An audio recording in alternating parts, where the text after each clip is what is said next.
Jill, welcome back to the podcast. It's so great to see you again. For people who aren't familiar with you and all the incredible work you're doing in the space, and maybe they didn't catch our first episode that we did earlier this year, would you mind filling them in a bit about who you are and all the amazing things that you've got going on? Great to be back with you, Dan. Always appreciate time with a great colleague. Yeah, I've been in the industry for 25 years. My background is both in exercise science and nutrition.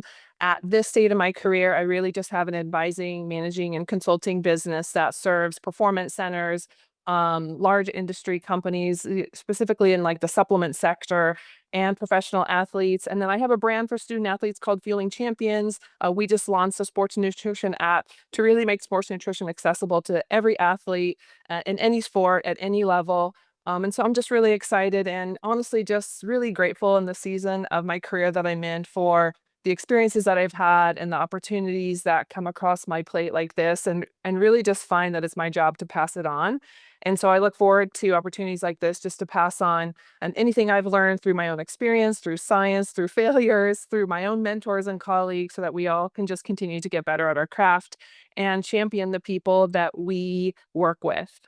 Absolutely. I absolutely love that saying, by the way, champion people. And the work you're doing in the space is absolutely incredible. And one of the things I admire about it is you're always focused on lifting other people up. And I think a lot of times athletes might meet you when they're at their highest points and they want to stay there. But I also wouldn't be surprised if sometimes athletes meet you when they're at low points in their life. Maybe they're coming back from an injury or something to that sense. And they're like, hey, look, I want to make sure this doesn't happen again. I want to make sure I return, and obviously, you are an absolute like legend in the space of nutrition and supplementation and so on for the high level athlete. So diving into all of that applied to the injured athlete, this comes up a lot. And a lot of times athletes ask me like, hey, look, like, should I be eating anything different? Should I be supplementing with anything? Is there anything that is different about recovering from the injury process as opposed to when I'm just healthy, quote unquote. And I always tell them the same thing. Hey, look, I'm probably not the best guy to answer that stuff for you. I know my limitations at the end of the day. So I guess that's where people like you come in that way. When you're working with the injured athlete that way and they come to you for guidance and help on their nutrition and supplementation and so on that way, where do you go with them? Yeah, it's a great question, and it's unfortunately a higher and higher need across all avenues of sport. Student athletes are getting injured at like insane clips right now for a variety of reasons we can get into, and so injury risk reduction, nutrition, and return to performance nutrition have never been more important. And we just do the best we can from a strength and conditioning and preparation and nutrition standpoint to avoid injury. They're not all avoidable. Things happen, but we can at least give ourselves a fighting chance when it comes to prep. And like we talked about in the last podcast, we have to keep the main thing, which for me is always first things first, fuel. And there's actually quite a bit of data on what the body requires to heal itself. And we need all the macronutrients to get the job done. And we know that the body generally needs more calories, not just protein. We always just thought, oh, we need more protein to heal, but there's some decent literature to show that we also need carbohydrates. The body needs just energy to put tissue back together. And so most athletes aren't fueling well unless they've met with someone like me in the first place. And so post injury, whether it's before the surgery or you're in the rehab stage, is critically important just because that's what we're made of, right? Just a quick macronutrient 101. Protein is our key structural macronutrient. Protein is made of amino acids. Amino acids are like different shapes and colors of Legos. And just like Legos, all those different shapes and colors build and rebuild all sorts of tissues in our body, not just muscle, but bone, hormones, neurotransmitters, digestive enzymes, peptides, on and on and on. And so we need that structure to build and rebuild. Carbohydrates are our primary fuel source, not just for energy systems, but also for the bugs that live in our gut. They love various types of carbohydrates, and that is actually a key component of healing, managing inflammatory response in a responsible way, and also just the connection between the gut and everything else in the body. When you start to talk about integrative and functional performance nutrition, it's like these axes we talked about. we talk about a lot, AXIS, or the connection between the gut and everything in the body, or even from tissue to tissue. Like I was writing down yesterday the word, thyroid liver axis. And so we have to remember that everything is connected. And so we got to feed the bugs in our gut to get a good rate of recovery, and its effect on performance is something we're pretty clear on this point. And then fats are a really cool macronutrient because they're both structure and fuel. So they help build tissue like hormones and the brain, and they are a source of fuel. And so whether we're trying to prevent injury or reduce the risk is really the better way to say it, and help someone back to being on the court or whatever their sport is, or if we're just trying to make sure every day we have enough energy requirements to meet growth and development, we're talking about a student athlete or just general performance needs, we got to get just the basics right. We got to keep the main thing, and that's fuel. So there generally is a higher need for fuel, protein for sure, and in oftentimes carbohydrates in a recovery state.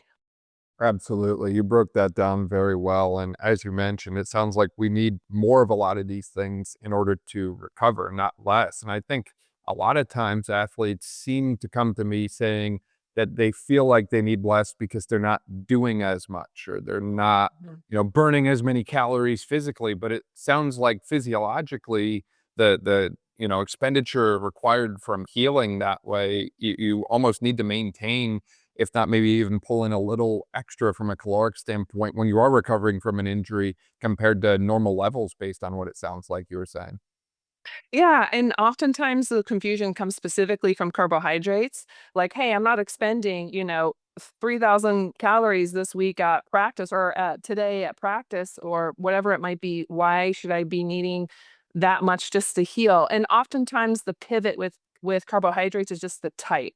So we might lean on more nutrient dense sources. So sweet potatoes versus something a bit more refined. If, we're not using sports drinks, let's just say, we might be using sweet potatoes, and we might be using berries and some of the more nutrient dense carbohydrates, because there's other things within those foods, those phytochemicals, again, feed the gut bugs, help with inflammatory control, and support healing and recovery. But there's been a couple different papers that have shown in the healing state that the need for carbohydrates could go up 5 to 800 calories worth per day. That's not I wouldn't say a blanket statement for every injury, every athlete, but responsible consideration should be, okay, how much will my athlete be moving? In today's world, when someone gets injured, they're up and moving not that long after the injury, even if they've had surgery. Just because they've had an injury doesn't mean they're just laying around. When I was doing my sport back in the day, if you had an ACL,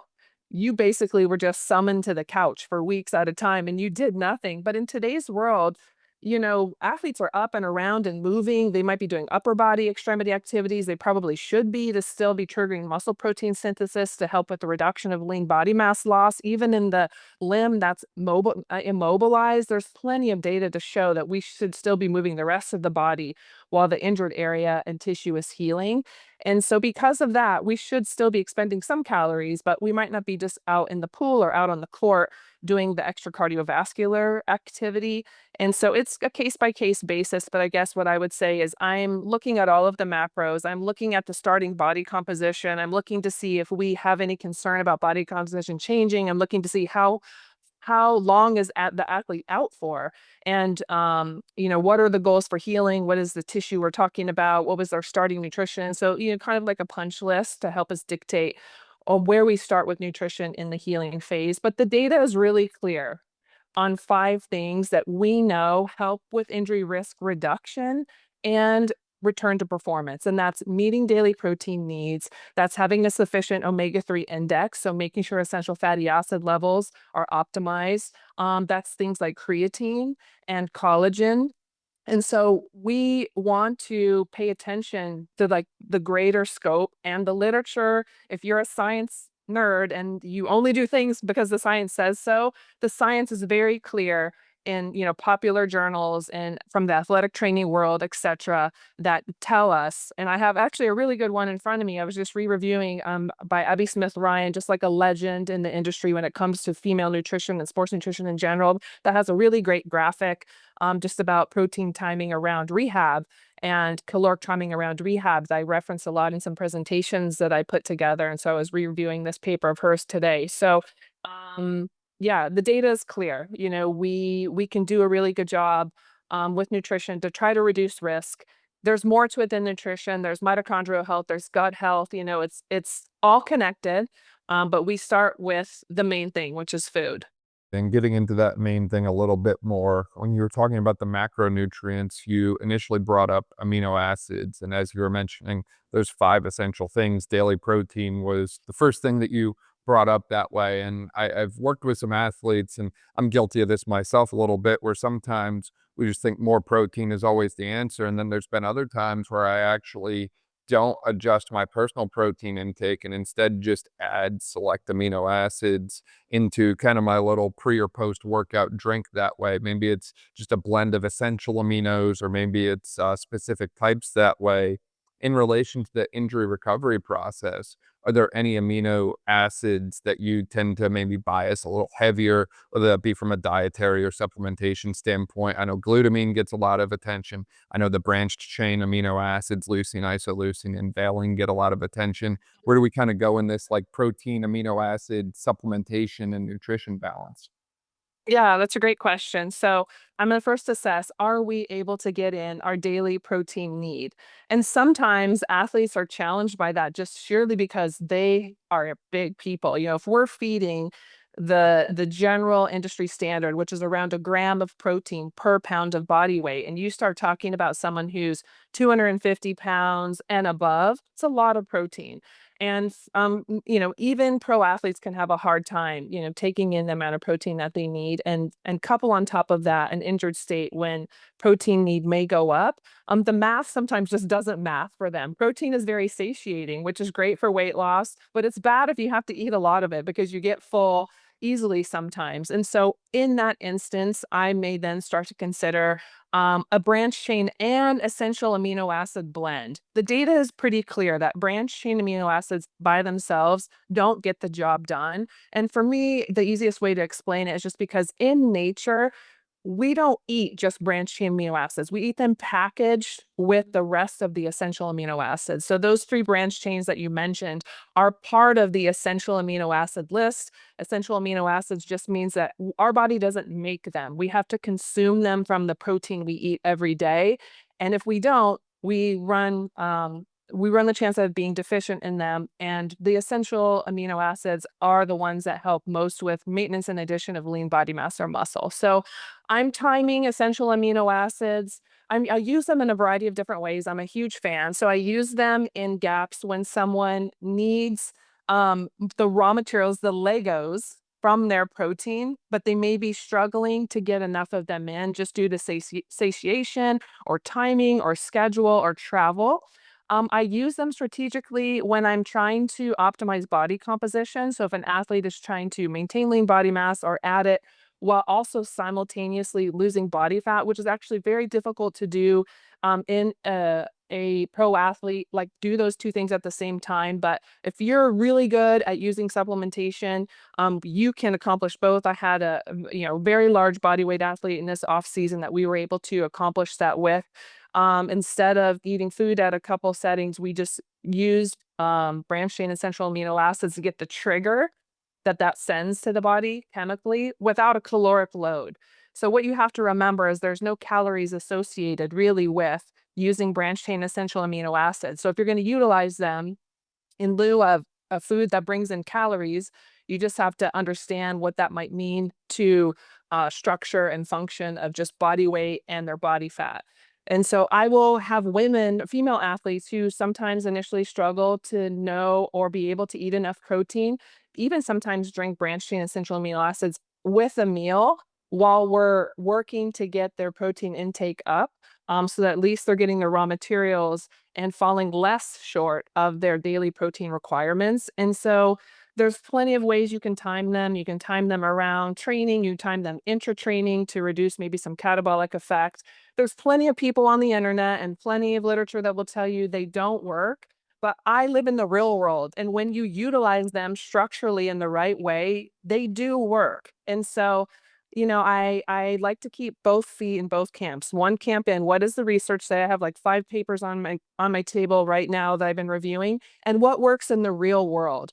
We have to live in both camps strategically as coaches and advisors. We have to have pattern recognition for what we see is actually working in the field with real people who have real schedules, who have real eating challenges, who have real, careers where they're traveling a lot. And then what the research says. Research isn't done on real populations, like, oftentimes that we work with. And so there's a lot of debate always about amino acid use, but that's how I use branched chain essentials. And glutamine is, a phenomenon. Although two things I'll say that glutamine should be most known for is immune health support, and I like to call it liquid band-aid for the gut. And because athletes and generally all people are wrecked in those 2 areas, but athletes in particular, just having a high training load disrupts microbial function and intestinal wall lining and can suppress immune function. So glutamine alone, whether you're injured or not, is really great for those 2 things. But imagine in an injured state, especially if there was a surgery involved, the gut wall took an additional hit, especially if you had to take antibiotics around the surgery. And so glutamine is really great for those 2 functions, which have like a secondary impact on healing and recovery. No, that makes a lot of sense, and to your point on the injured athlete, I mean, antibiotics, but also the effects of some of the different pain medications on the gut as well. Having something a little bit more regenerative in nature for that would definitely be, in my opinion, a positive thing, and it's interesting too, you bring up the immune function standpoint. We talked about this earlier this year with Harvey Martin extensively about just the crazy schedules that some of these athletes have and the types of environments that they're going into, right? Like, sleep is often not optimal. You just think about the Blue Jays and the Dodgers right now playing in the World Series, and it's like, I'm sure heart rate variabilities after playing a 18 inning, like 6 hour and change game were all over the place. And it's like, nothing about sport is optimal 100% of the time, but there's things that you can do to help move slightly towards that optimal range when things are stacked against you. And I think it's awesome to have a firm understanding of some of these things that can help with that. You also brought up the concept, as you were talking earlier, of obviously fats as a macronutrient. You brought up the hormonal impact that they can have that way. And this is an area that I find a lot of times people I talk with seem to have a little bit of a disconnect in relation to understanding fats and their role for the body. And I'm not sure what one thing or, combination of things contributed to that. I know when I was a kid, I was under the impression I should eat a low fat diet.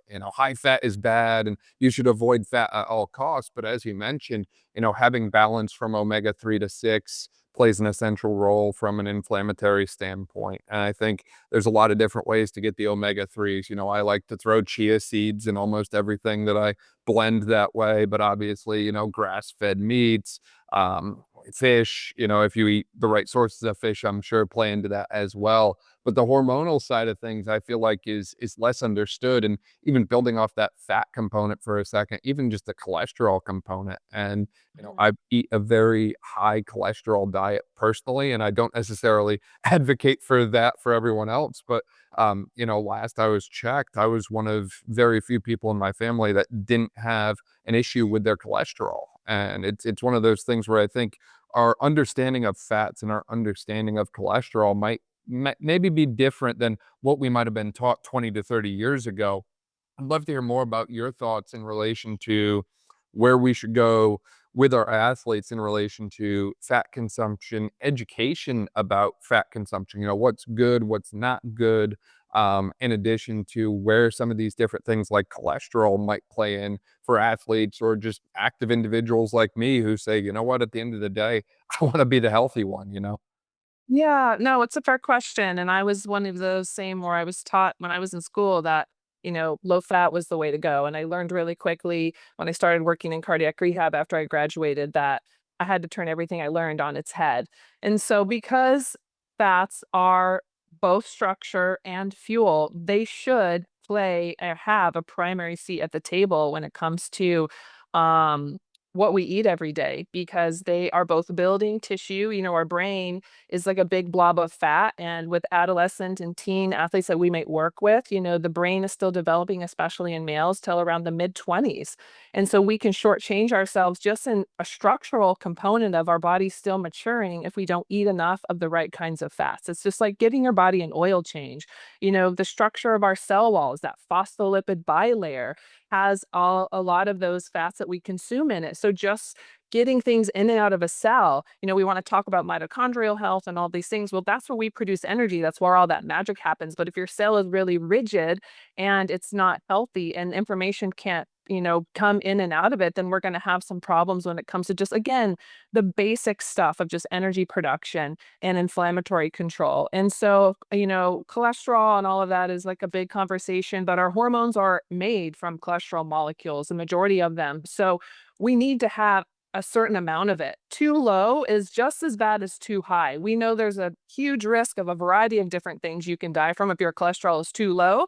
And if it's too high, it might be problematic. But half of the people who die of a heart attack have high cholesterol. So it's not there's more to know about heart disease and all of that stuff than just knowing your cholesterol. So I rarely am talking about cholesterol with my athletes. I see lab work past me from the team or whomever might be doing their general labs, and I'm looking at it, but I'm looking at it more as a building block of the things that their body needs. And if I see someone's going down, an athlete, what I generally see is their cholesterol becoming too low. And to me, that's a red alert that they don't have enough structure to build hormones, which they need, especially because most of these athletes are in their late teens to late 30s, and hormone production should be still really high. But due to the stress and the nature of their sport and a variety of other things, I don't want that driving down. And it also might be a red alert to me that they're just not eating enough food.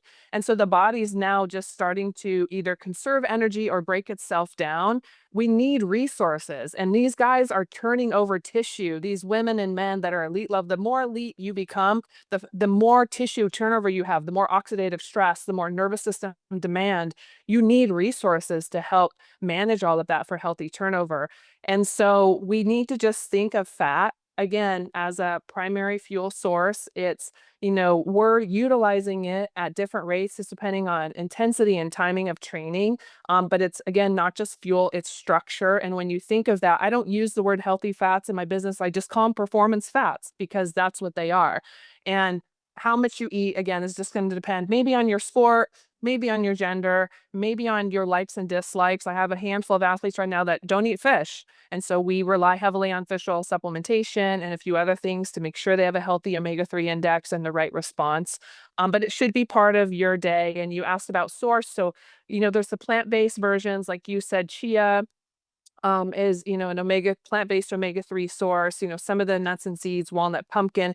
We as humans are not good at converting that into the active forms of essential fatty acids, which are EPA and DHA. And so I generally don't lean too hard on those. I want them in the diet for a variety of reasons, but I'm going to push for, if people are okay with fish, the wild, higher quality sources of omega-3s like salmon, sardines, cod, halibut, maybe river trout, and then we'll mix in the plant-based. And then I supplement, I generally recommend that people supplement with fish oil. And if it's a high quality fish oil, you generally don't need to take more than about 3 grams and to successfully move an omega-3 index into the zone where you need it to be. So that's the discussion about just like quality and sourcing of supplementation. But I find most athletes need both. They need dietary influence and supplemental influence. What marks a high quality fish oil? Yeah, it's a good question. A few things you need to know. First of all, you would never eat rancid fish. So you need to make sure, you wouldn't buy fish from the store if it looked not the right color and smelled horrible. And so the company that you buy from needs to be doing quality control testing on their oil to make sure it's not going rancid in the delivery mechanism that they've chosen, and that they have some protections in the oil, whether it's natural antioxidants, et cetera, to keep it fresh. until you've consumed it or until the product says it's good till or expired. So that's one component. Another is the sourcing. So what type of fish did they use? I'm not, we need to make sure it's from the right quality fish. These days, it's nice to know that it was sustainably sourced. So we're protecting our oceans and just the habitat there. And then another big quality, aside from just testing for banned substances, is the form of fish oil. The two biggest forms in the industry are either ethyl ester or triglyceride. When we consume fish, the omega 3s are packaged as a triglyceride. And so there's data to show that when we consume fish oil that's in that form, the omega 3 index is actually shifted quicker, and it's less stressful for the body to metabolize it again because it looks like nature. The benefit to the industry of ethyl ester is that they can just cram more of it in a gel cap, and so the consumer perceives more value, but because they kind of strip off part of the backbone of the molecule and it makes it smaller to cram in, but it's not the way that the body is used to seeing it from nature. And so it's a little harder on pancreatic enzyme digestion, and the body has to work a little harder. And the data shows that omega 3 index is slower to change with that type. And so the form is also important. So there's the sourcing, there's the quality control, there's the freshness component, there's the testing for things like heavy metals, because again, unfortunately, our oceans and rivers aren't as clean as they used to be. And so the company needs to do all of that homework.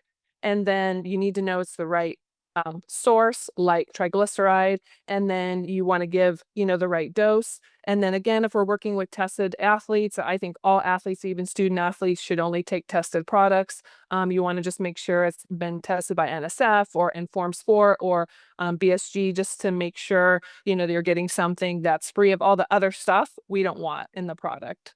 Absolutely, yeah, it's not worth risking your career as an athlete over saving a couple dollars over a supplement that way. It's in my opinion, it's one of those things that it's like, just seek the quality, right? I know earlier this year, a lot of different people were talking about different qualities of protein powder and different things that way, and it's like, I looked through the little news article that came up, and I was like, "Well, thankfully, I just buy some really high quality stuff." So it's like, we didn't have to worry about any of this. And I think it goes back to that understanding of, hey, like anything and everything you're putting in your body is going to have an impact. And even if you think it's the right thing because, oh, well, it's a protein powder is good for me. It's not all made the same. Oh, it's a vegetable. Not all vegetables are made the same, right? There's a stark difference between regular, organic, and so on that way. Same thing with like the dairy products. And I don't want to get too lost in this little tangent, but it's like, the yogurt that I eat is A2 yogurt. And it's like there's a huge difference between A2 dairy and non A2 dairy. So it's like just paying attention to those little things because ultimately all those small little things stack up into the bigger picture of what we see and appreciate from a performance standpoint. And even in relation to the carbohydrate comment that you made earlier as carbs as fuel, it's like, yes, that's great. And I see athletes all the time slamming, carb sources because they're quick, easy, and convenient. But one of the things that goes through my head is quick, easy, and convenient is not always the highest quality. And I don't necessarily think, if you're an athlete pulling 8,000 calories a day, it's hard to get 8,000 calories of high quality stuff in every single day. But by the same token, that balance of quality versus quantity still has to be maintained to a certain extent, right? Like, on one hand, I get it. Everyone likes to have those days where they slam a peanut butter cup or something. I'm guilty of it myself, but by the same token, going back to the comment you made about inflammation, it's like understanding that all of these things have an effect on the body, and maybe it's something positive, and maybe it's something not as positive that way. And I think you mentioned this the last time we talked, is just noting how you feel after you eat some of these different things. Hey, do I feel good or do I feel awful? Do I feel bloated? Do I feel gassy? And so on that way, like a lot of the times your body has its own little dashboard check engine light process, if you will, that kind of gives itself that feedback of what you're doing and if it's helping you or hindering you that way. And I think a lot of the times, especially in relation to the carb sources, the more you just kind of stay in tune with the body and listen to what it's trying to tell you, the better off you're going to be. Yeah, I couldn't agree more. It's our responsibility as coaches and advisors and consultants, or however we want to label ourselves in the industry, to help our athletes be self regulating. to teach them what it feels like to know the difference between I'm just sore because I trained hard and now this is past that threshold and this is like pain, if I'm speaking of like, your world or fuel, I ate this food and the next day I felt like this, or I woke up groggy, or I didn't sleep well, or I drug and practice, or I felt great and I was optimized and I was focused. So if we can have some self-reflection from time to time, we shorten the learning curve of what works for each athlete. And every athlete is a little different because our microbiomes are different, our food preferences are different. I do believe there's some genetic influence. Some people are better at using fat for fuel, for instance. Some do better on a lower fat diet. That's like feels like something I shouldn't still be saying in 2025, but I do think that there is some genetic influence to that. And so you only learn that by doing, again, pattern recognition, asking the right questions, paying attention, some key testing potentially. And just really quickly regarding the supplements, in around like 2019, I believe it was, JAMA and a partnership with NSF took like 24 multivitamins. People are often thinking, oh, there's not going to be any issues with quality of something that's, like fish oil or a multi or protein powder. That's only a problem for like weight gainers or like stimulants or pre-workouts. But JAMA, a very well-known medical journal, and NSF did a partnership and took 24 multivitamins off the shelf at, an over-the-counter place, and half of them failed for banned substances. Half. And then so they sent out warning letters. This is the process that the FDA goes through, and told them, hey, you've got to fix this. I think of those, half went out of business in the time period, which is like a whole other discussion about how the supplement industry works. And, half, some corrected and some still hadn't corrected it by the time they kind of circled back around. And so people love to throw around this, oh, the industry isn't regulated. That's going to be farther from the truth. There are very, very strict guidelines when it comes to manufacturing supplements. The issue is the regulators, like this, like whack-a-mole, every day, especially in today's world, someone can throw up, thanks to AI, this most amazing looking website and have this beautiful looking bottle of some amazing looking supplement. And they literally could be shipping it out of their garage and making it in their bathtub. And you would never know as a consumer on the front side. And by the time the regulators get to them, they've cashed out at a cool couple million and they're on to their next, dog and pony show gig. And so, I preferentiate to bigger companies. Bigger companies are on the radar of the FDA. They get visited regularly, both in planned and surprise audits.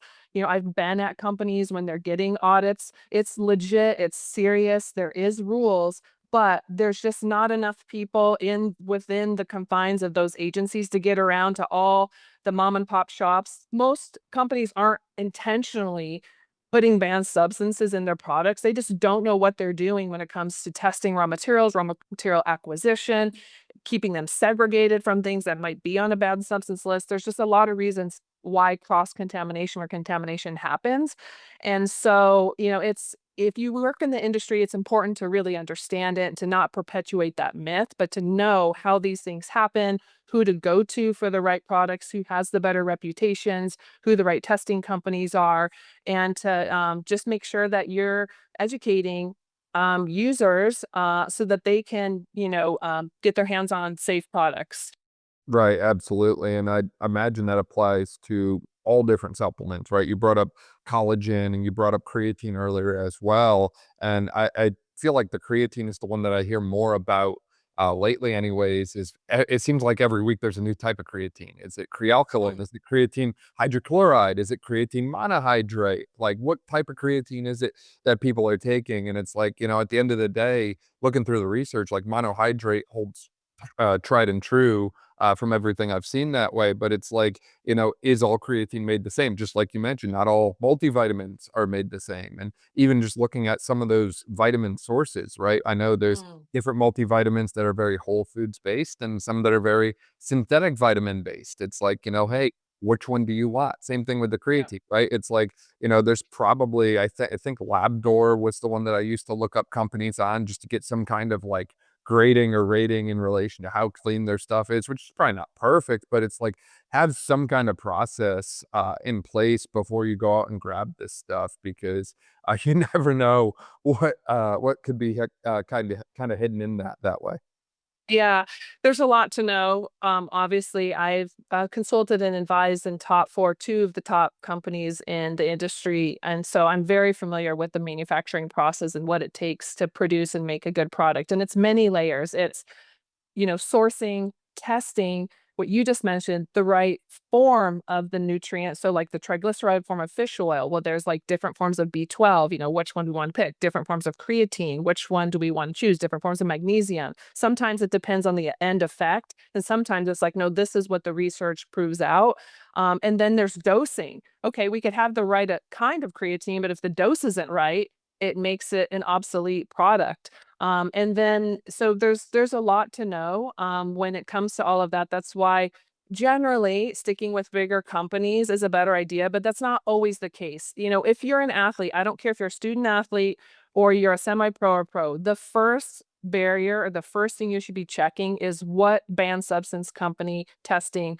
There's really three primary: NSF for sport, Informed Sport or Choice, or the BSG. Those are really the top three, I would say, right now in the industry, but they don't do anything when it comes to they don't take a position, as what I should say, on things that are also important to me as an advisor.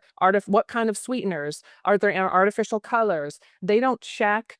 They'll check label claim. If something says, "Oh, this has 1,000 milligrams of vitamin C," they're going to check the math, but they're not going to say, "Is this the best source of vitamin C?" They don't take a position on that, and they don't take a position, yeah, like I just said, on the dosing and the effectiveness of the product itself, if it's a formulary.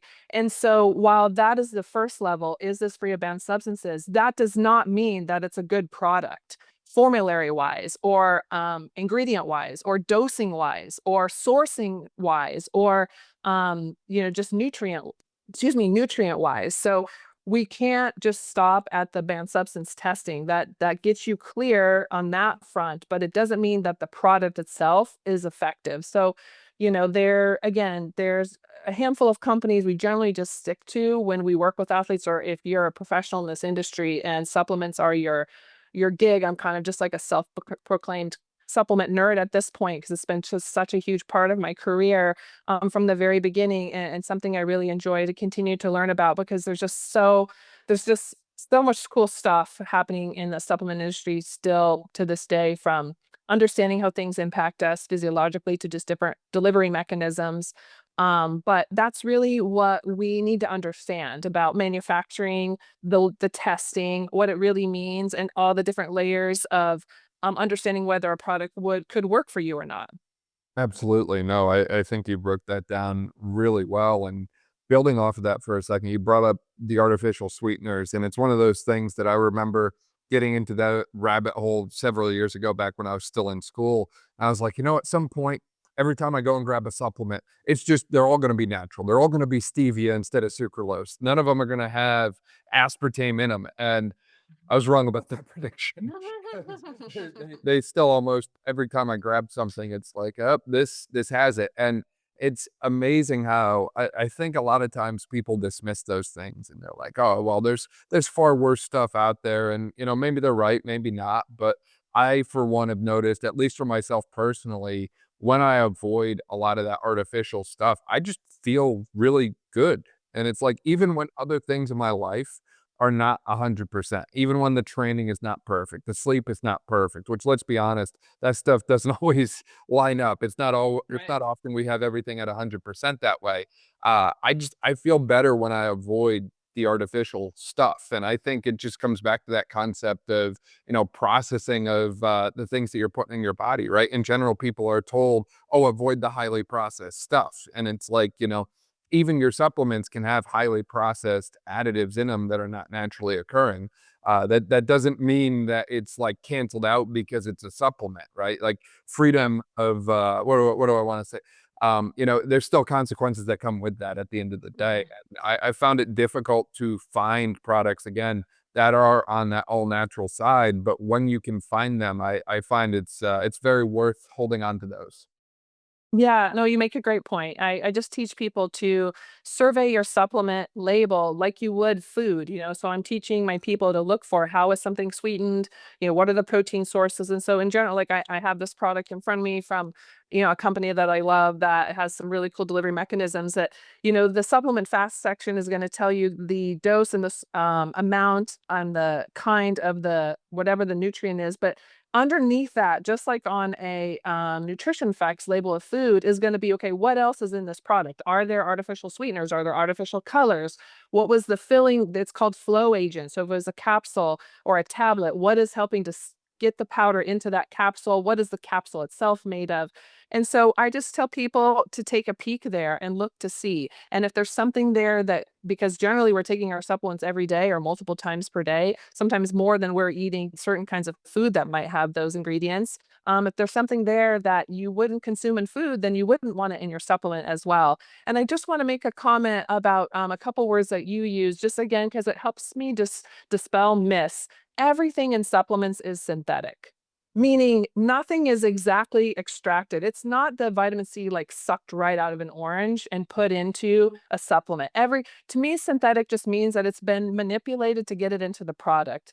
So if you think of it like that, all supplements are synthetic. There's nothing really that's like whole food. Maybe a greens powder, maybe a protein powder, maybe fish oils, like the only things that are right adjacent to whole food, but everything else is synthetic, meaning that it's a molecule from a variety of different derivatives, whether it came from duck feathers, like some of the amino acids do, or whether it came from fermentation in a laboratory, which some amino acids do. They are all synthetic to get into the bottle. And so that is also just like something to understand, that what matters most is that it's just in the form that the body prefers for either the job that we're trying to elicit to the target organ or tissue, or that it's in the right delivery mechanism, especially if it's something harder to absorb like curcumin or a variety of different botanicals. There's just a variety of different things to consider. But natural versus synthetic is like the farthest thing from my mind. It's more, what is the form? What is the delivery mechanism? What is the source, excuse me? And what do I know about this company as far as their procurement and manufacturing methods to help me know that there's nothing in this bottle that's not on the label? It's so interesting to see some of the sources that are used for some of these products, isn't it? Like, I think people are, maybe like me and just assume it comes from simple things, and sometimes it comes from places we never even imagined. Or like, "Oh, I never knew that was a source for, this nutrient," or whatever that way. As we Yeah, get like vitamin D, most vitamin D comes from the hair of shorn sheeps. So, it's like you really I've worked on that side of the fence for a long, long time. And so it's just again, it's there's a variety of different things that would help you determine if the product is right for you. And we don't want to get too hung up on just semantics like whole food versus synthetic, because that doesn't really mean anything in today's world with supplementation. Let's keep that for food. A nutrition facts and a supplement facts label are similar and different. And so like those are better, that's better terminology for just like food. But supplements, just because of the way that things are made, it's just tricky. To me, everything is synthetic. It's not I'm not eating If I'm not eating the actual orange, then it's not whole food. Right. No, absolutely. And as we've been talking about all these different things from macronutrients in relation to that return to play continuum and the supplementation throughout it as well, I realized that there's a lot of people out there that have questions in relation to how this applies differently for athletes based on gender. And this is something that I find, you mentioned it earlier with Abby Smith Ryan, is coming up more and more in the research that, hey, maybe, just maybe, we need to approach how we do things with the female athlete different than the male athlete that way. Have there been any big things that come to mind for you, or any key differences that you've done in your work for female athletes versus male athletes, or anything that pops up in the research in relation to how we might adjust some of these different considerations for the female athlete? Yeah, it's a great question. The answer is yes and no. I feel like female athletes should be treated just like male athletes in a certain amount of categories. Like we should still train hard, we should still lift heavy. Like I feel like there's been a lot for a long time women weren't addressed in that way. And I wasn't certainly as a female athlete, or at least I wasn't explained why we were doing certain things. And so there's some things that should be the same in that realm. Where we have opportunity, I wouldn't call it different, but where we have opportunity, and it's some of it's on the responsibility of the female athlete, myself included. I don't think I really understood my menstrual cycle until after I'd had a couple kids. Which is like I should, I should learn this at the birds and the bees like a while ago. But it's a passion of mine to help student athletes and even female adult pro athletes that I work with, which I'm blessed to as well, to help us harness and understand the different times of our cycle and what we might be able to do. And I say might because the data is really mixed. And every woman is different, just like everybody's different. Every woman's experience through their cycle is very different. But what I'll say is there is an opportunity, just like we were talking about with food and training, to start to notice and pay attention as a female athlete. So male athletes have a 24-hour hormone clock. Female athletes have a monthly hormone clock. And so the male's hormone clock resets a little bit more every day. So guys have more of a day-to-day, check-in that they could be making with themselves. And the woman, of course, is day-to-day, but ours is a bit more spread out just because of the way our hormones um, move throughout the month. And so the opportunity for a female then is to have hindsight and start to track. First of all, I have a piece of technology that I've introduced into the space to help athletes at all levels manage just the basic fundamental things of how much of food to eat when. And something I'm implementing into this app in the coming weeks is the parallel to the female cycle, so that at least female athletes can start to be mindful of, okay, at different weeks of the month, am I experiencing what my hormone based on my hormone levels for this time of the month, what could be happening. And I'm not using definitive language on purpose because everybody's a little different. Some women have horrible PMS and there's reason for that, and some have none. Some have regular cycles, some don't. That's a red flag in of itself. Some coast through the month and it's all great. Some have different weeks that are troublesome to them. I think what I'll take, just like a broad brush takeaway, is that I think the most important week of the month for female athletes is not the week of their period, but the week before their period, because that is when we have some of the biggest transitions in estrogen and progesterone. And because of that, we get, we have the best misfortune to have all sorts of crazy things happening with our physiology, including the impact of high progesterone. Progesterone has a huge influence on smooth muscle tissue. And so it kind of really can wreak havoc in your digestive tract. It slows food transit down. So gas and bloating and the ability to extract nutrients from the food can change the week before our period. Estrogen is vacillating, which actually can change the way our joints feel from a laxity standpoint. Our basal metabolic rate goes up, so we feel a bit hungrier. And so if you're not paying attention to what week it is, you might just, this is how I used to feel. I might just feel like, man, I can crush for 3 weeks. And then I just feel like I want to eat the entire jar of peanut butter. And I used to really beat myself up for that. And I feel like I used to be like, oh, I don't want to train. Like I would just hit a wall. This is like recently, like a few years ago. And then I started paying attention. Wait, is this happening on the regular? And I'm like, son of a gun, it's always the week before my period. And then I started knowing, okay, if I have the capability to change my training during that week, I might, or otherwise I just might adjust my fueling to accommodate my training. Female athletes can't not produce at a game or can't not go to practice just because it's the week where their period or their period. And so that's not optional. And there's lots of people on social media who want to say, oh, we just change our training to meet our cycle. I'm like, that's not an option for female athletes. You can't postpone the Olympics because you're on day one of your period, but if we know it's the week before my period, I have a higher risk for some inflammatory prostaglandin production because of where my progesterone and estrogen are. So maybe I should consider making sure my nervous system is a bit more cared for, making sure I'm doubling down on sleep. Maybe I'm leaning into some of those performance fats that we talked about to manage inflammatory response a bit better. Maybe I'm doubling down on things to help with digestion because my food is like maybe creeping along a little bit slower in my digestive tract, and that'll help with regularity and bloating. So I just feel a little lighter on my feet, we can just start to consider if we want to do that with foods, with supplements, or we just do a little better job with our warm up or our cool down, mobility work, sleep. And so that only comes from what we talked about, earlier in this podcast and our last one was just paying attention, pattern recognition. And we, as coaches and advisors, should know this stuff so that when we have an athlete present to us and we wonder why they're a little off kilter, why they seem like a little less coordinated, maybe, or maybe even just like their mobility seems a little different, we can ask educated questions like, oh, hey, is this like, when is your cycle start? And we can just take that into account. It doesn't always mean we need to scrap everything we're doing. And I think that's where I'm having a challenge with just some of the influencer information on social media right now. It doesn't mean that, but there's definitely something from a fueling standpoint we can consider. Again, we can consider just a longer warm up period potentially. We can consider better sleep and just general nervous system care.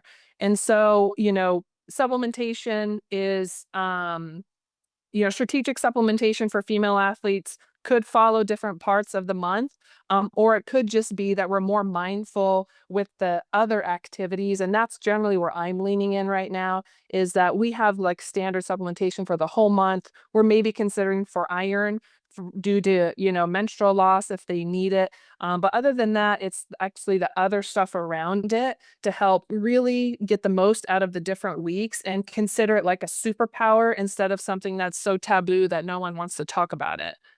Right, right. No, absolutely. And to your point, I think a lot of these concepts that you brought up, most people listening, whether you're a strength coach or a rehab provider or whatever that way, you're going to listen to that and hopefully think, oh my goodness, that sounds like a lot like everything else I do with the athletes. We have to individualize it to the athlete. Every athlete is unique, every athlete is different. And there's ways that we can bend and not break with what we're trying to do, whether that's on the nutrition side, the training side, and so on that way. And I think it's essential to note that all of these things, like we mentioned, the individualization standpoint, like not one person is going to have all the answers from everything relating to training, to rehab, to nutrition, and so on that way. I see this rise in people that, and hats off to them because they are more inclined to add letters after their last name than I am, but it's like they're trying to be the nutritionist slash dietitian slash supplement expert while also being the rehab provider, while also being the acute injury response team, while also being the strength coach, while also being the sports scientist. And it's like, at what point can you, instead of doing everything, at what point have you diluted yourself so much that you're not able to maybe keep up with all the different things? And I think this goes back to a point I bring up on almost every episode is just a conversation around athletes having their own high performance team, and in this case, the value of someone in the nutrition and supplement space on that team, right? Like, this is a complex world that we live in, and it's not necessarily getting easier by the amount of food choices and supplements that are out there, but also the individual dietary preferences, whether that be for, cultural or religious reasons or just personal taste preference or whatever it is that way. Like, nutrition is really complex. And I think having someone like you as part of the athlete's high performance team is absolutely essential if you want that athlete to be, playing at their best, but also, mitigating injury risk or recovering from injury at their best possible rate. Yeah, yeah, at the start, I couldn't agree with you more, Dan. At the start of our last podcast together, you asked me kind of what I was known for, or what I do, and I answered like I'm just a master collaborator.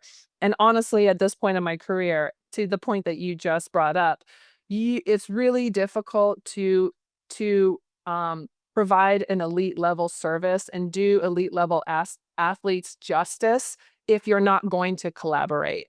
And, I mentioned on last podcast, and I'll say it again, just because even as this week, I had just such an amazing experience collaborating with a pro team on behalf of a shared interest we have, which is said pro athlete from both the dietetics team, the culinary team, and in strength and conditioning, because they're all intertwined. They all should inform one another because how they're training influences how we fuel, and it's all together. And so the more we can work as like a true performance team instead of individual silos, which the industry is getting better, but we're still a little too siloed for my liking, and we're still in need of a bit more of a dose of collaboration across just disciplines like team to private sector to private sector within the team, so that the athlete, the person, gets the best possible care, and that we can keep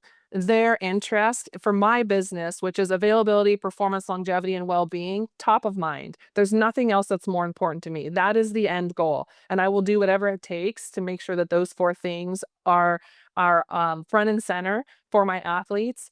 And so collaboration is king. And if you struggle with collaboration, I just will say you may find yourself having a hard time in the industry, and it may impact your business availability, longevity, and performance and well-being, because those are the same things that actually help us as business owners as well. And so I couldn't agree more. It's critically important. You can wear all of the hats and do a great job, but you're still going to have to talk to people at some point. And so it's just important to be in the spirit of helping the athlete, checking your ego out the door, which is easier said than done. Let's all just admit it from time to time. But our athletes should be our primary focus, and their ability to show up and perform and stay well or get well if that's the case. And so, yeah, collaboration is a key component to that. Absolutely. Yeah, I could not agree more. Jill, I feel like we could probably talk about this all day long. And really, I have so many more questions going through my head, like even just in relation to the different types of injuries, whether it's tendinopathy versus like intra-articular and so on that way. Like there's Mm. so many different ways we can continue this conversation around nutrition that way. Is there anything else that we missed as we were chatting today or anything else you wanted to share with people listening? Oh gosh, that's a great question. I hesitate to bring anything up because then it would just take us down more rabbit holes, like you just said. But I think just to end, first of all, thank you again for just a great conversation. I think to your last point, the first thing we're in any injury is just to keep the main thing. How is the athlete fueling? And let's make sure they're well fueled. And honestly, I would even correct that, and maybe I would say even above all of that is just to make sure the athlete is okay. We just assume, regardless of, especially for elite athletes, injury is devastating on many levels. It's physiologically devastating, it's psychologically devastating. You're separated from your team, which for a lot of athletes is, people that are family for them. You're kind of, you know, it's so the most important thing in a rehab situation is just to make sure the psychological wellness of the athlete is sound and that they're good. And I'm not talking about toxic positivity. It's like we just have to be okay saying this sucks, and we're gonna attack rehab just like we attack performance when we're well and get you back ASAP. And then, right against that, it's like, let's make sure you're well fueled. Let's get you resting well. Let's, manage all the things we need to manage. Let's get your micronutrients really saturated and dosed. So your body has all the Legos, all the building blocks. So just attack this. And so, we approach everything with the same set of a handful of tools. And then depending upon the person, we individualize from there. That makes so much sense. I love the way that you broke that down, Jill. For people who wanna find out more about you, your practice, your app, and all the amazing things that you're doing, where can they find you at? Yeah, thank you. I'm on social media, most on Instagram. I still suck at it, but I'm there. You can find me. It's jill.lane. Jilllane.com is my website, and you can find out more about the app at fuelingchampions.co. Awesome. We'll link to all of that in the description below as well. That way, if you didn't quite catch it, you can just click there and see everything Jill is up to. Jill, this was awesome. Thank you so much for your time and all the amazing work you're doing in the space. Appreciate you, Dan. Thanks for having me back.